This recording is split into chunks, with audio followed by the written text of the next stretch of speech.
to inform you of GMOs and food additives in our everyday foods and how they have harsh results in our lives. Experts say that around 70% of our food is genetically modified. In just the love drink Coca-Cola, there are said to be 10 dangerous additives, and most of these additives are just sweeteners. These substances are said to lead to several different kinds of cancers, weight gain, diabetes, and sleeping problems. Those symptoms don't just come from Coca-Cola, they can also come from meat additives.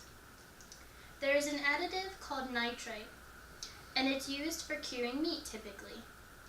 It helps to preserve it. It has become strictly regulated in recent years due to its harsh health effects. Think about all the people you know right now who have sleeping problems, diabetes, cancers, and are overweight.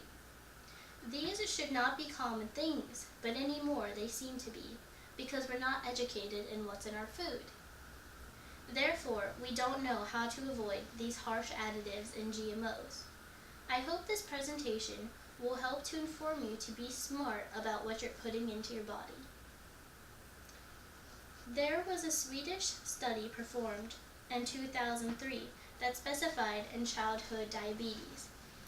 It said that there were very few studies done on artificial sweeteners, intake, and its effects of it. The specific research was done on an artificial sweetener like aspartame, acesulfame K, cyclamate, and others. It was done on children as young as less than a year old up to age 15. Alongside this study, they also researched adults with type 1 and type 2 diabetes from the ages of 16 to 90 years old. Over 1,000 of these people were asked to fill out a survey on their sweetener intake. The study showed that most of their sweets came from things such as fruit syrups, diet pops, yogurt, gum, and vitamin C. The artificial sweetener that researchers were most interested in was an artificial sweetener called aspartame K, which is said to be one of the worst sweeteners. According to Emily DeLacy, flaws in the initial testing of aspartame potassium been challenged by scientists in the Journal of Environmental Health Perspectives, and they call for additional studies to be done to properly evaluate the safety of this sweetener. A majority of the studies were poorly completed in 1970s. One of the chemicals found in ACE K is a carcinogen methylene chloride. There is evidence that long-term exposure to methylene chloride is linked to visual disturbance, headaches, depression, liver effects, nausea, mental confusion, kidney effects, and cancers in humans. Are these symptoms really what we want for fellow peers, classmates, and loved ones? Oftentimes, with type 1 or type 2 diabetes, people are extremely limited to the sweeteners they can have. Just aspartame K is said to be 200 times sweeter than table sugar. The acceptable daily intake, or ADI, of aspartame K is said to be 165 packets of sweet 1, or 15 milligrams.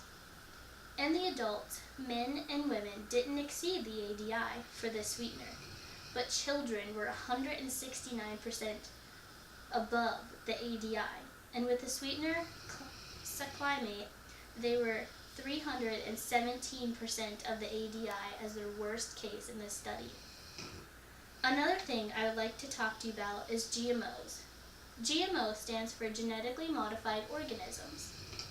If you haven't heard about GMOs, it's probably because the FDA said that consumers do not need to know and have GMO labeling, as it would only confuse them, and they would make incorrect food choices due to GMO labeling.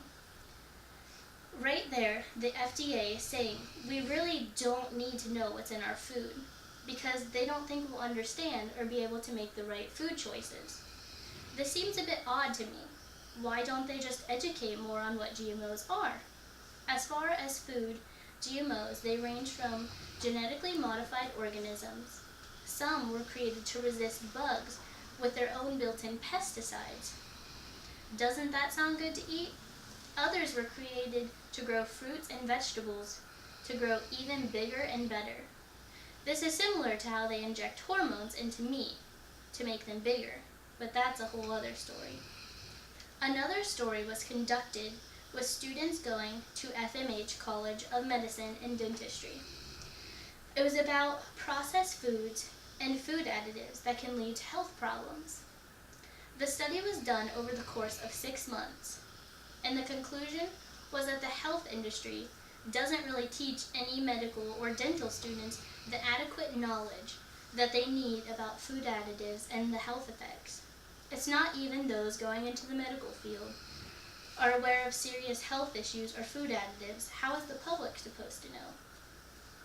We need to educate more people on how serious food additives, GMOs, and artificial sweeteners are to people's health. It's not like it's something we don't see very often, because all these foods are at our local grocery stores. There are artificial sweeteners at almost every dinner table in America, and we need to be aware of that. We need the media to catch on to the harsh health effects so we can help prevent these health issues. Sadly, I bet we all know someone who has trouble sleeping, is depressed, or is overweight. What if we knew the cause of that was too many sodas or food additives? There is a new uprising of natural foods becoming popular and mainstream, and it's greatly affecting the health of this new generation. Parents wanting to raise their kids on organic and non-GMO foods could be the next big trend. What could be the solution to this hushed-about topic, though? The answer is to inform our classmates, peers, and family. We need to do more than just see doctors sometimes, because as we saw before in the study, students at the FMH College of Medicine and Dentistry were unaware of some of the health effects of MSG and food additives have on people's everyday lives. There are things people eat and drink every day, like aspartame K and diet sodas, the nitrate in meat we eat for dinner, and GMOs even in our vegetables. The problem with all this is the FDA doesn't want you to know what's really in your food. This is dangerous because if you don't know the effects of some of the chemicals that lead to cancer, sleeping problems, obesities, and the doctors don't know the effects either, we end up having lots of unhealthy individuals, and the doctors are unsure about why we're having these symptoms. Once again, we need to educate one another to make healthier and smarter decisions with what we put into our bodies. We need to be aware of long scientific names on the backs of candies, pops, and other food. We should be doing our own research to keep ourselves healthy and happy. We need to practice this in our everyday lives so we know that being depressed, having cancer, or sleeping problems is not normal, and neither should it be. If we continue to do this, soon we will be put businesses that make living off of unhealthy people to an end. Hopefully soon they'll be able to straighten out the symptoms and we'll all be able to live healthier and happier lives. I hope you learned something today. Thank you for listening.